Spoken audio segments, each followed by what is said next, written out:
Pernahkah kalian bertanya, mengapa penduduk asli benua Amerika disebut dengan nama Indian? Padahal, India letaknya ribuan kilometer jauhnya di benua Asia.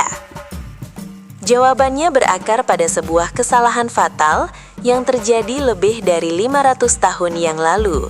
Mari kita mundur ke akhir abad ke-15. Saat itu, dunia bagi orang Eropa sangatlah sempit. Selama berabad-abad, mereka hanya mengenal 3 benua, Eropa, Asia, dan Afrika. Itulah batas dunia yang mereka tahu. Peta-peta dunia saat itu digambar berdasarkan ajaran Yunani dan Romawi kuno. Tidak ada satupun orang di Eropa yang tahu bahwa di balik luasnya Samudra Atlantik terbentang benua raksasa yang tidak tercatat di peta manapun. Di episode kali ini, kita akan mengungkap fakta sejarah di balik nama tersebut. Sebuah nama yang lahir dari kekeliruan, namun menjadi abadi. Mengapa orang Eropa begitu terobsesi untuk berlayar jauh? Jawabannya adalah kekayaan. Pada masa itu, dunia timur yang mencakup India, Tiongkok, dan Kepulauan Nusantara adalah surga rempah-rempah. Lada, pala, cengkih, dan sutra dari sana nilainya setara dengan emas di pasar Eropa. Masalahnya, perjalanan ke sana sangat sulit. Jalur darat melintasi Timur Tengah dipenuhi perang dan pajak yang mencekik. Semua jalur dagang dikontrol ketat oleh pedagang Arab dan Venesia. Karena itulah, bangsa Eropa berlomba mencari jalan tikus baru lewat laut. Penjelajah Portugis seperti Bartolomeus Dias dan Vasco da Gama memilih rute ke selatan, memutar jauh mengelilingi Tanjung Harapan di Afrika. Namun, ada satu orang yang berpikir berbeda, Christopher Columbus, seorang pelaut dari Genoa, Italia.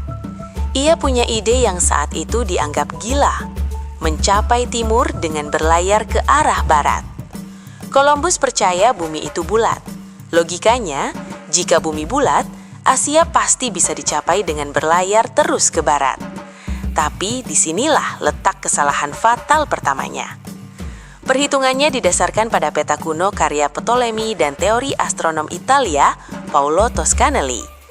Teori ini secara keliru menggambarkan bahwa Eropa dan Asia hanya dipisahkan oleh laut sempit. Columbus yakin jaraknya tidak sejauh yang difikirkan orang lain.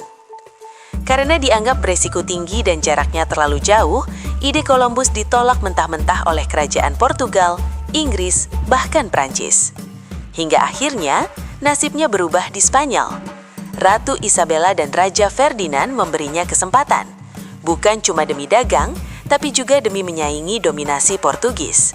Tanggal 3 Agustus 1492 menjadi hari bersejarah. Dari pelabuhan kecil Palos de la Frontera, Columbus berangkat membawa 3 kapal legendaris, Santa Maria sebagai kapal utama, serta Pinta dan Niña yang lebih kecil dan lincah. Ia membawa sekitar 90 awak kapal. Sebagian adalah pelaut tangguh, namun ada juga yang ikut hanya demi janji pengampunan hukuman. Mereka menyeberangi Atlantik, melewati Pulau Kanari, dan masuk ke perairan yang belum pernah dijelajahi orang Eropa. Hari berganti minggu, tidak ada tanda daratan. Persediaan menipis, moral awak kapal hancur, dan kepanikan mulai melanda. Tapi Columbus bersikeras, Asia sudah dekat. Hingga akhirnya, pada 12 Oktober 1492, teriakan lantang terdengar dari pengintai kapal Pinta. Tierra, tierra, tanah. Mereka selamat. Columbus menjejakkan kaki di sebuah pulau tropis yang kini kita kenal sebagai San Salvador di Kepulauan Bahama. Namun dalam benaknya, ia tidak berada di benua baru. Ia sangat percaya bahwa ia telah sampai di Kepulauan India Timur, persis seperti kisah Marco Polo. Dalam catatannya, ia menulis, "Saya telah tiba di antara pulau-pulau India yang banyak disebut dalam buku." Karena keyakinan itulah, saat bertemu penduduk lokal, Columbus menyebut mereka sebagai Indios, yang berarti orang India.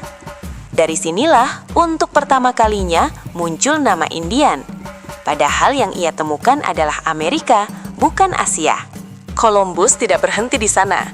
Ia melakukan total 4 ekspedisi besar hingga tahun 1504. Ia menjelajahi Kuba, Jamaika, Puerto Rico, bahkan menyentuh pantai Venezuela dan Amerika Tengah. Tragisnya, Meski sudah menyentuh daratan besar Amerika Selatan, Columbus tidak pernah sadar ia menemukan benua baru. Ia wafat pada 1506 dengan keyakinan bahwa ia telah membuka jalur ke Asia Timur. Justru penjelajah lain, Amerigo Vespucci, yang menyadari bahwa itu adalah benua tersendiri, sehingga benua itu dinamai Amerika. Namun, kesalahan Columbus meninggalkan warisan yang tak bisa dihapus. Sebutan Indian bagi penduduk asli Amerika tetap melekat selama berabad-abad dalam sejarah, bahasa, bahkan hukum kolonial. Sebuah nama yang lahir dari salah baca peta, tapi mengubah identitas sebuah bangsa selamanya. Terima kasih sudah menonton video dari Gok Story. Jangan lupa like dan subscribe.